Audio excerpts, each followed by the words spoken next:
demasiado. El viernes hubo una pequeña fresca, ¿cierto, hermano? Estábamos hablando de eso.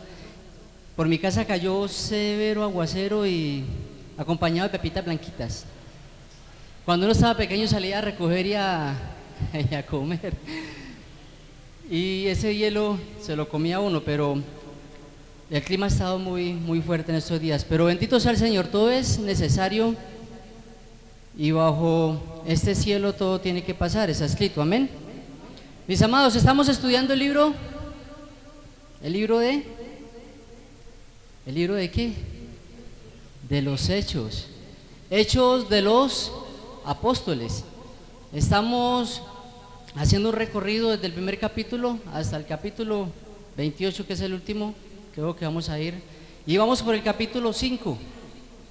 La semana pasada, no, hace 15 días, se tocó el capítulo 5 y se hablaba de un hombre llamado Ananías y Zafira, de un evangelio que era como un evangelio tibio, un evangelio hipócrita, un evangelio donde se iba simplemente por ir y no se comprometía con nadie, ni con Dios, ni con la iglesia y cosas por el estilo, ¿cierto? Y se habló de algo que pasó ahí, algo muy fuerte, que a la verdad el texto es muy marcado. Y hoy vamos a estar enfocados en el versículo 12 al versículo 26 de este mismo capítulo 5. Y yo he titulado la prédica Unidad, Crecimiento y Persecución. Y ya vamos a ver por qué. Unidad, crecimiento y persecución. Hechos 5 del 12 al 26, vamos a estar ahí por un momento. Y mis amados, en estos tiempos de tanta confusión, y principalmente en la iglesia del Señor, digo confusión porque se levantan falsas doctrinas, falsas enseñanzas, predicadores que enseñan cosas que la Biblia no enseña, allá afuera en el mundo tratando de mejorar la palabra de Dios, siempre lo han hecho.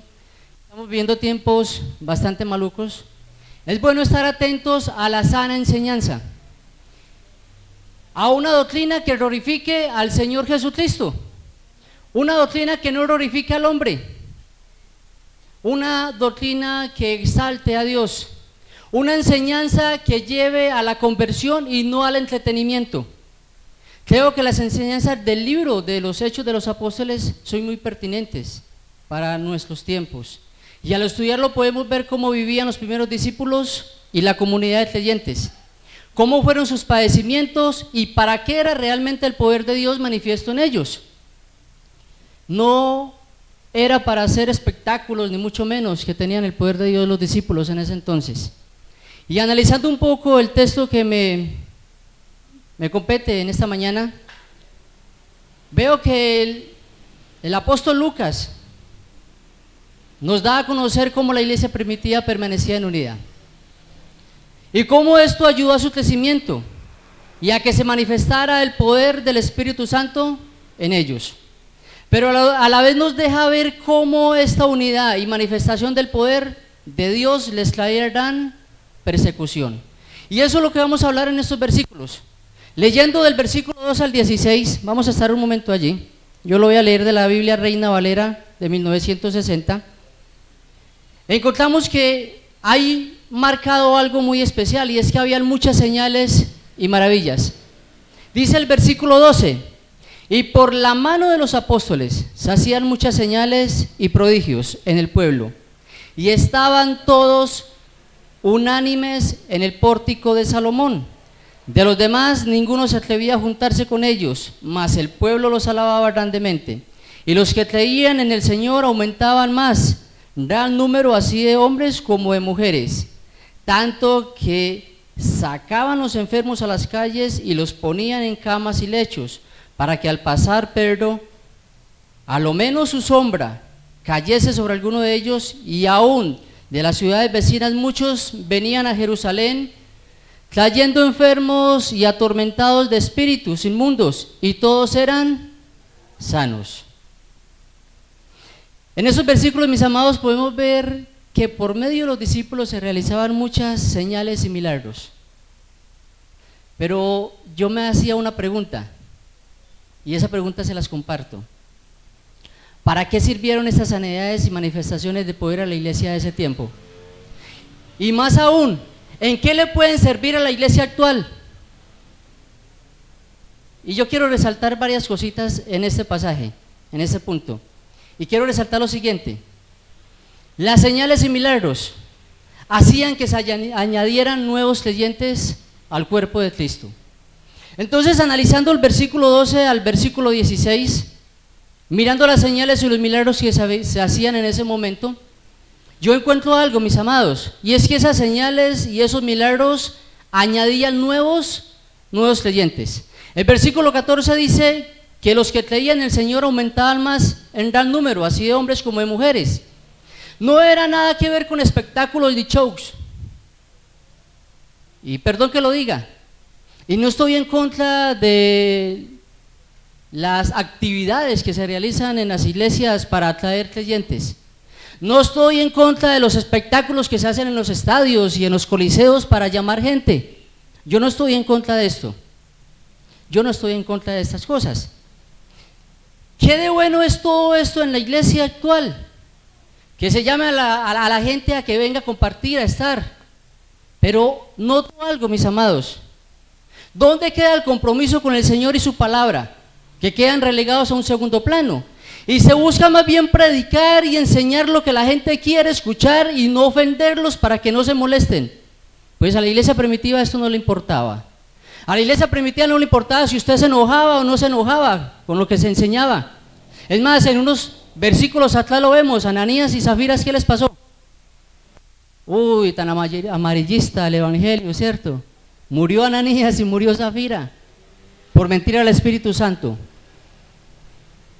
El evangelio hoy en día es un evangelio en muchas formas mediocre. Perdón que lo diga, pero se han utilizado estos púlpitos, para enseñar cosas que Dios no ha dicho y para mostrar cosas que Dios no ha dejado que mostremos. Y las señales y milagros que estos hombres estaban manifestando no eran para hacer espectáculos, no eran para hacer un show. Estas señales y milagros sirvieron para que los que escucharan se añadieran a la iglesia del Señor, para que nuevas personas llegaran.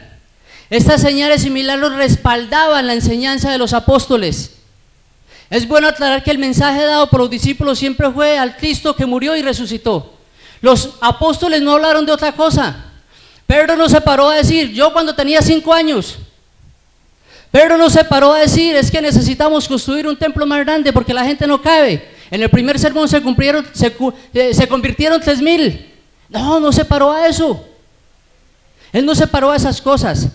La enseñanza de los apóstoles no eran fábulas o cuentos de fantasía. Era un mensaje predicado a un pueblo que muchos lo vieron a Jesús. Muchos escucharon las palabras del Señor y la enseñanza que Él dio. Y ese mismo mensaje que Jesús dio, ellos lo están entregando. Era tanto el poder de este mensaje que muchos de los creyentes no se atrevían a unirse. Dice el versículo 13. Unos tenían temor de unirse y ser perseguidos como eran perseguidos los discípulos. Recuerden que unos capítulos atrás los líderes religiosos llamaron a Pedro y a Juan. Los cogieron cuando sanaron al cojo y les dijeron que no podían seguir predicando en el nombre de ese Jesús. Ellos hicieron caso, ¿cierto? No siguieron predicando. No, siguieron predicando y enseñando. Y muchas de esas personas que estaban ahí habían escuchado y lo sabían. Esas señales y milagros, mis amados, respaldaban la palabra de los discípulos. Otras personas pensaban que si se vinculaban a la iglesia o al evangelio de Cristo y no eran fieles y no eran firmes con la palabra, podían caer muertos como Ananías y Zafira. Tuvieron temor. Y ese temor deberíamos de tener nosotros hoy en día. De tener un evangelio tibio, de tener un evangelio que no nos convierte el corazón, de ser mediocres espirituales, como decían hace 15 días. Deberíamos de tener temor, como lo tuvieron esas personas. No se quisieron añadir varios de ellos, ¿por qué? Porque tenían miedo a ser tibios en la iglesia y caer muertos en la presencia de Dios. Mis amados, ¿cuántos tenemos ese temor? Nos falta, ¿cierto? Nosotros llegamos a la iglesia y en ocasiones nos vamos como llegamos. La palabra ni nos toca. Es más, ni nos acordamos de qué hablaron, porque pensamos en otras cosas menos en la palabra del Señor. No dejamos que el Espíritu Santo nos reargulla y nos confronte. Somos duros, colocamos una muralla. Y estas personas no, estas personas eran confrontados con esa enseñanza. Otra cosa que hacían esas señales y esos milagros era que daban una evidencia clara del poder de Jesús en los discípulos. El poder del Mesías, del Cristo que murió en la cruz y que resucitó, estaba con ellos.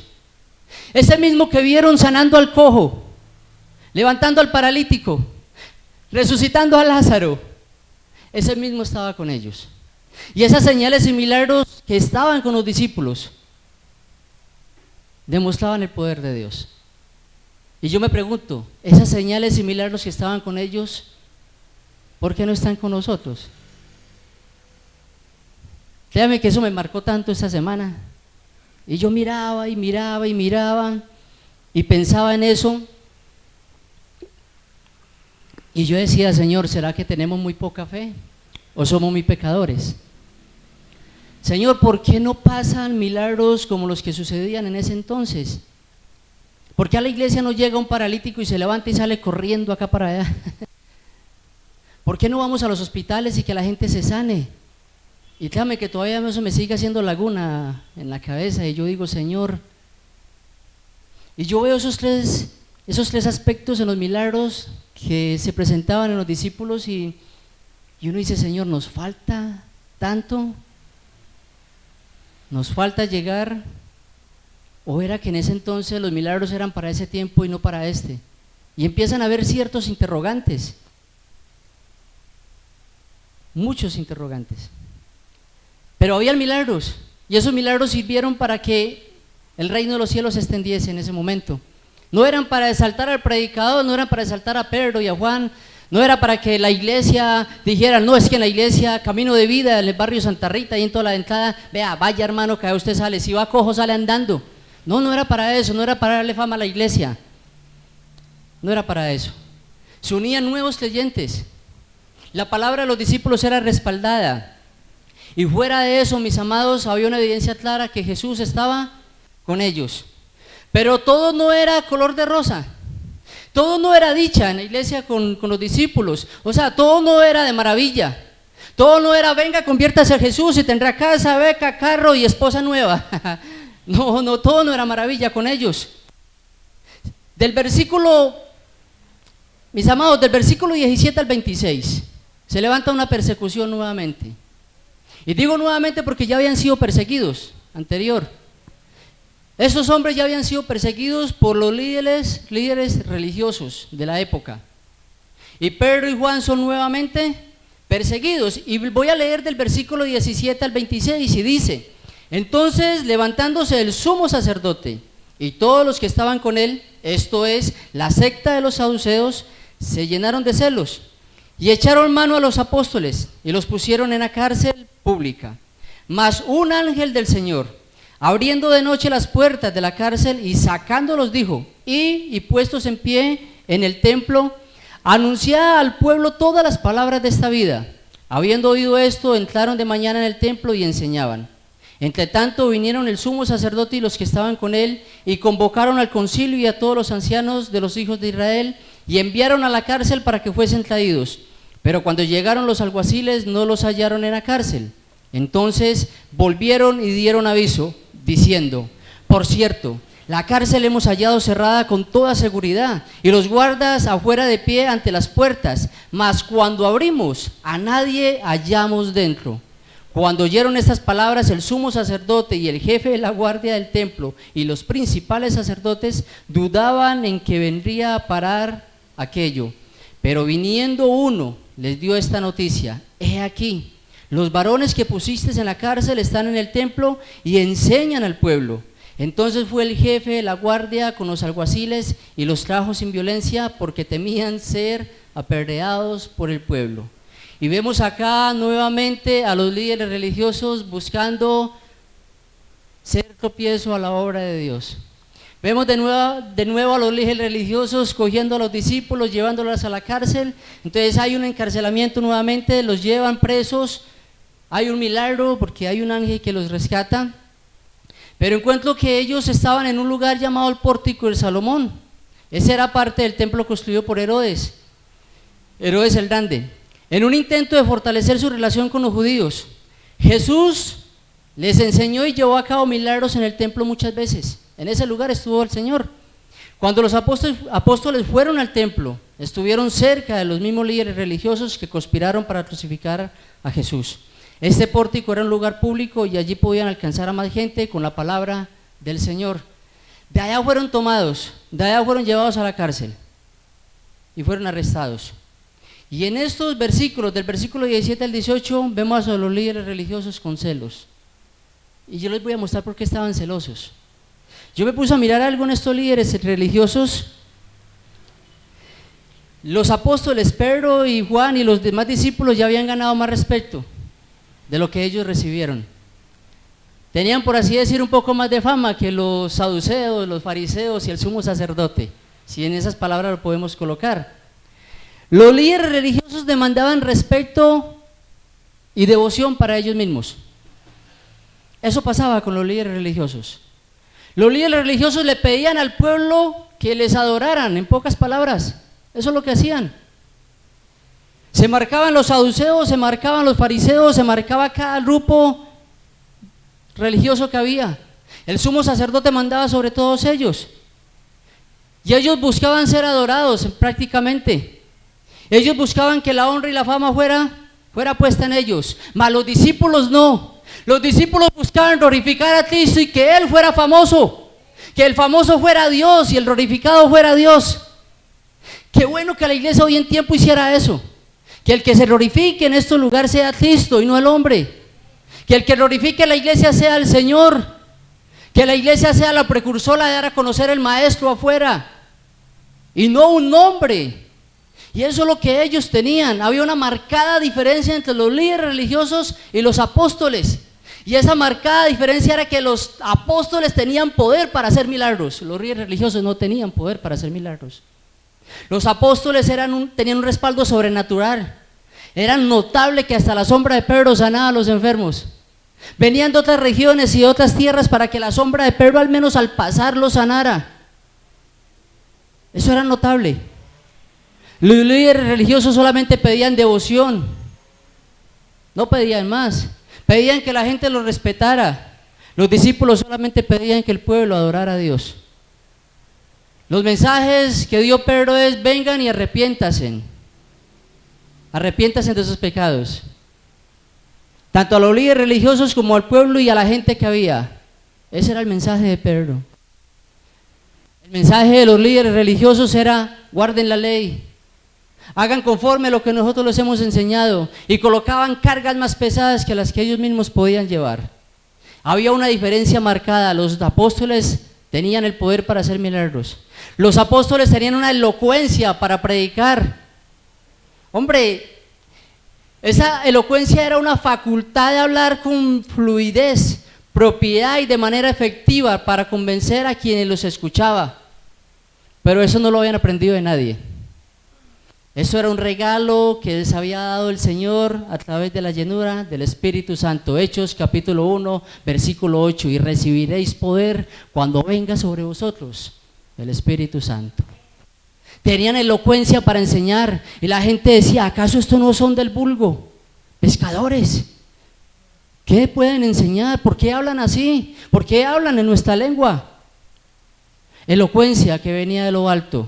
Los líderes religiosos se habían preparado desde pequeñitos para estar ahí. Habían heredado el puesto. Los discípulos no, fueron escogidos por Dios. Fueron elegidos por Dios y tenían elocuencia. Y otra cosa que tenían que no tenían los líderes de ese entonces era la presencia de Dios en sus vidas. Y no era el solo hacer milagros, no, había algo más en ellos. Es fácil sentirse atraído a una iglesia por sus programas. Es fácil sentirse atraído a una iglesia cuando estas sillas no están y hay sillas reclinables al estilo Cine Colombia. Se reclina uno y se queda dormido con el paquete de crispetas. Se va uno a verse la película y termina uno durmiendo en esas sillas tan cómodas. No, no es eso. No solamente eran los milagros que los apóstoles hacían. Había algo más en ellos. Había algo muy bonito, mis amados, en ellos, y era la generosidad, la sinceridad, la honestidad, la unidad de los miembros y el carácter que estos mostraban como seguidores de Cristo. ¿Cuál carácter? Que si aún tenían que ir encarcelados o tenían que pagar con su vida, no les importaba. Entonces no solamente era un milagro, porque los milagros pueden llevar gente. Había algo mucho más. Hermano, acá la gente no viene buscando en ocasiones solamente un abrazo. Hay personas que solamente vienen a este sitio buscando una voz de apoyo, una voz de aliento. Hay personas que llegan a la iglesia buscando con quién identificarse. En ocasiones no vienen buscando a alguien muy elocuente, no. Solamente vienen buscando a alguien que les brinde una mano, un apoyo, un saludo. ¿Cómo está? ¿Cómo le fue? Vienen buscando tener coinonía con alguien y tener una familia. Y los discípulos tenían eso. La iglesia primitiva tenía eso. Habían sanidades, milagros, prodigios y había unidad en ellos. Había un pueblo unido, un pueblo que se respetaba, un pueblo que se amaba, un pueblo que se ayudaba, que aún vendían hasta lo que tenían y se ayudaban entre ellos. Eso había ahí. Un pueblo que no juzgaba a su hermano, un pueblo que levantaba y daba la mano para que siguieran juntos. Ese era el pueblo. Había unidad entre ellos. No solamente, mis amados, era un milagro. No solamente era una sanidad. Habían hermanos. Eso había hermanos. Había miembros de un cuerpo llamado el cuerpo de Cristo. Yo le pregunto, ¿cuánto de eso falta en la iglesia actual del Señor? Perdóneme, pero en ocasiones no nos damos ni cuenta cómo está nuestro hermano que está al lado. No sabemos si llegó sin desayunar o tiene ayuno forzoso. No sabemos si en la semana tuvo problemas o dificultades. ¿Cierto? Y nos decimos que somos hermanos de Cristo. Los celos de estos líderes religiosos, mis amados, hacen algo, y es que llevan al arresto y encarcelamiento de los discípulos. Y esto se da de dos maneras, en el versículo 17 al 19. Del versículo 17 al 19 se dice que van, los toman, son llevados y puestos en la cárcel pública. Cuando se refiere a los ancianos en el versículo 21 está hablando del Sanedrín o los 70 hombres del concilio, las personas que se encomendaban, lo hemos dicho varias veces, de las leyes, de las normas y de dirigir al pueblo. Este juicio que le iban a hacer a los discípulos no era un juicio sencillo o simple. Los líderes religiosos iban a hacer cualquier cosa para detener a los apóstoles en su intento por desafiar su autoridad. En su intento de amenazar la seguridad de su posición y poner al descubierto sus motivos delante de la gente. Mis amados, no era tanto porque ellos predicasen de Dios, sino porque los estaban desenmascarando. El predicar y el accionar de los discípulos en ese entonces hacía que la gente viera realmente quiénes eran los líderes religiosos y cuáles eran sus intenciones. Eso es lo que pasaba. Eso es lo que pasaba en ese tiempo, en ese entonces. Ellos se sintieron celosos, se sintieron temerosos y amenazados. ¿Por qué? Porque habían personas que estaban predicando en el nombre de Dios y manifestando lo que Dios había dejado en ellos. Mas ellos no podían hacerlo. Ellos no podían hacerlo. ¿Usted dónde encuentra que un fariseo esté sanando a alguien? ¿Dónde encuentra usted que el sumo sacerdote vaya y reparta sus pertenencias en medio de los pobres? ¿Dónde encuentra usted que uno de los levitas que servía en el templo fuera y comiera con prostitutas, con vagabundos y con personas que no eran lo más sano? No lo encuentra. Pero sí encuentra a los discípulos haciéndolo, el ejemplo que les dejó Jesús. Sí encuentra a los discípulos predicando en el nombre de Cristo. Sí encuentra a los discípulos sanando con el poder de Dios. Mas ellos no lo hacían. Ellos no lo hacían. Ese era el problema. Y el problema hoy en día de la iglesia actual, mis amados, es que no buscamos glorificar a Cristo. El problema de la iglesia hoy en día, actual, y estoy hablando de la iglesia en general, es que buscamos glorificar al hombre. y una denominación. Perdóneme que sea tan directo, pero eso es lo que está pasando. Vemos nombres por todos lados y no estoy hablando de ecumenismo, que nos unamos, no estoy hablando de esto. No estoy hablando de esto. Yo le pregunto a un concierto de uno de los cantantes famosos cristianos que se haga en el estadio de Armenia, bueno, en el Coliseo del Café, ¿cuántos inconversos van? ¿Cuántas personas llegan al arrepentimiento? Bueno, ¿cuántos van a brincar, a saltar y a decir que aman al Señor? Dejemos ahí. El versículo 19 nos dice que el ángel les da libertad y les da un mensaje. Y esto es bonito, mis amados. Esto nos deja ver que el arresto y el encarcelamiento llevó un milagro espectacular. El ángel va, les abre las puertas, los saca de allí. Y yo me imagino a Pedro y a Juan, porque no es fácil que lo lleven a uno preso. Eso molesta y eso da nervios. Que le coloquen unas esposas a uno, eso da nervios. Eso da nervios. Uno se siente mal. Y salir, que lo lleven, que lo amarren y lo coloquen en un sitio no muy agradable, peor. Y ellos estaban así. ¿Ustedes se imaginan esa condición? ¿Qué le pasa por su cabeza? Pero yo para qué sigo predicando, hombre, si ya me dijeron que no. No, hagamos algo, Juan. No sigamos. Hagámonos los locos y comámosle cuento a los líderes, a ver. Yo tengo que la fe piensa como a menguar, ¿cierto? Pero miren lo que pasa, un ángel viene y los libera. ¿Usted se imagina cuando estos hombres vieron al ángel? ¿Se acuerdan cuando Daniel en el foso? ¿Se acuerdan cuando los 3 hombres en Babilonia caen al horno? Dios ayudándoles, Dios manifestándose, y ahorita viene y lo hace con ellos. Un ángel les libera, un ángel les abre la puerta. Hermano, eso es para uno fortalecerse nuevamente en la fe. Eso es para uno levantarse y decir, Señor, yo voy con toda.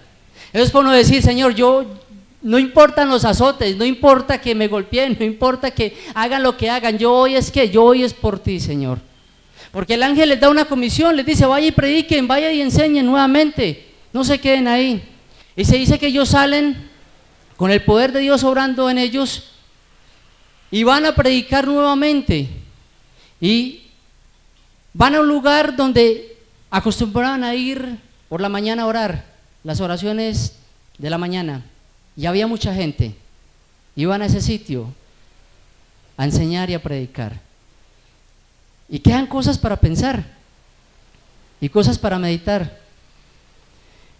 Yo me pregunto, mis amados, nosotros en una posición igual, ¿qué haríamos? ¿Cómo estaríamos? ¿Qué llegaría a nuestras mentes y a nuestros corazones? Hermano, ¿se encuentra uno con tantas cosas en el Evangelio hoy en día? Personas que se le acercan a usted y le dicen, ¿quiere conocer al Dios mujer? Me pasó hace unos días atrás, yo ya les había comentado. Y yo sigo caminando y yo como que me freno y me devuelvo y les digo, ¿a quién? Al Dios mujer. Dios es mujer también. Yo, esa no me la sabía. ¿Cómo? Falsa enseñanza, hermano. Yo le dije, ¿eso de dónde lo sacaron? De la Biblia, me dijo. Yo le dije, ¿de a dónde? De la Biblia. Y yo estaba como acá donde está la hermana de ellos. Y me di un paso hacia adelante, me dieron unas ganas de sacar Biblia. No la llevaba porque estaba trabajando. Les dije, ¿dónde está eso? Porque yo he leído de Génesis, Apocalipsis y no lo he visto. Me dicen, en Gálatas, que cuando descienda la gran Jerusalén del cielo o esta madre celestial, le dije yo, oigan a estos. Y ahí no está hablando de que Dios sea mujer, está hablando, es una alegoría que Pablo está colocando, es una enseñanza que Pablo está dando y está comparando la gran Jerusalén, ahí no está hablando de Dios. Dije, ustedes están equivocados y perdidos, les dije yo así de frente. Entonces él me iba a seguir y yo tenía que trabajar, porque tenía que trabajar. El hombre no me iba a ayudar a revisar lo que tenía que revisar en la panadería y me fui para la panadería y yo dije, nomás salgan los cojos. Cuando salí ya no estaban, se habían ido. Pero con eso nos encontramos personas que sanidades y milagros y luego piden la ofrenda. El milagro y la sanidad Dios lo hizo gratis, usted no tiene por qué ofrendar por ello.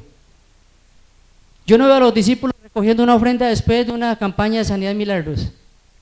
Pasen todos al altar, muchachos, hermanos, bien pueda. Si usted ha sido sano, agradézcale al Señor con el de 50,000. No, de eso no está hablando Dios ahí. Y hermano, que lo hagan, hágalo, pero cada quien tendrá que darle cuentas a Dios por ello. Yo no encuentro unos discípulos proclamando el nombre de la iglesia en Jerusalén. Mañana harán campaña evangelística con Pedro y Juan en el pórtico, iglesia, el pórtico de Salomón. No, no lo hay. Entonces, mis amados, ¿qué hace al cristianismo atractivo? ¿Qué lo hace? ¿Qué hace que el cristianismo sea atractivo? ¿Por qué está usted acá? ¿Por qué estoy yo acá? Y esta semana viéndome un documental de un hombre llamado William Franklin Graham Jr. o Billy Graham, como lo conocen algunos. Nació el 7 de noviembre de 1918 y murió el 21 de febrero del 2018. Casi 100 años, ¿cierto?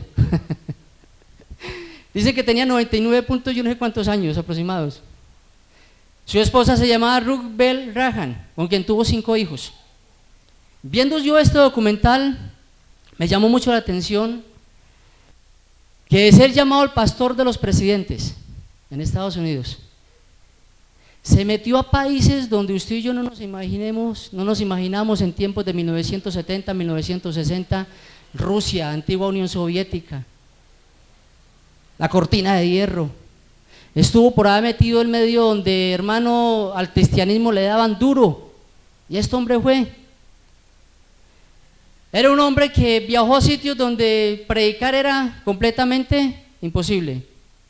Llenó estadios, carpas, coliseos, parqueaderos, iglesias.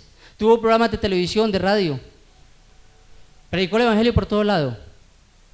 Pero su mensaje tenía un eje central y era Jesús. Ese hombre tenía un mensaje y se llamaba Cristo. Ese hombre, yo no lo escuché hablando de otra cosa sino de Jesús. No solo era llenar lugares o ser famoso, es dar a conocer a Jesús nuestro Salvador. Esa era la misión de la iglesia primitiva y sigue siendo la misión y la tarea de la iglesia actual: predicar a Cristo y llevar las almas al arrepentimiento. La misión que tenían los discípulos es la misma misión que tiene usted y que tengo yo y que tiene la iglesia de hoy en día. Llámese Asamblea de Dios, Camino de Vida, llámese Iglesia Bautista o Presbiteriana o Metodista, la misión sigue siendo la misma. Por tanto, ir y hacer discípulos a todas las naciones, a todas las naciones. Acá no es de ir a ser famoso a nadie, de acá no es de ir a... No, señores. Estos discípulos nos enseñan que es la palabra de Dios, que es el Señor nuestro Salvador. Y yo les quiero hacer esa invitación esta mañana. Me gustó de Billy Graham algo, y es que en el tiempo cuando había tanto racismo, las personas de color a un lado y los blancos a otra. Y los sugieres colocaban bardas que para que se separaran, y este hombre dijo: yo no predico hasta que los junten a todos. Y se metió en un problema severo. Y los reunió a todos para que estuviesen juntos. Y él dijo: es que yo no encuentro ninguna parte en la Biblia que me diga que tengan que estar separados. Somos todos uno en Cristo. Y les enseñó. Enseñó en la India. Se metió a Rusia. Pero también se metió donde estaba el presidente de Estados Unidos. Y a este hombre le rindieron culto y homenaje cuando murió. Pero no por ser famoso, sino porque fue un siervo del Señor y adoró a Dios. Yo dije: Señor, qué bonito que nosotros fuésemos así, siervos genuinos de la palabra del Señor. Y mi llamado en esta mañana, mis amados, es el mismo que los discípulos hicieron: arrepiéntanse de sus pecados. Arrepentámonos, hermano. Que el Señor pueda reargüir nuestros corazones y confrontarnos con nuestro pecado y nuestra manera de vivir. Que si hay un milagro, ese milagro sea para glorificarlo a Él y no glorificar a quien lo hizo. Y que si tenemos que morir por algo, moramos por algo importante, y sea predicarlo y enseñarlo a Él donde quiera que sea. Amén. Yo le voy a pedir que se coloque de pie. Yo lo voy a invitar que oremos al Señor. Y voy a ser aún mucho más atrevido. Yo a usted lo voy a invitar, mi amado, que si tiene algo para decir al Señor, pase y se lo diga. Sea cual sea su necesidad, sea cual sea su pecado, su cuestión, dígale: Señor, yo hoy me presento delante de ti. Yo quiero...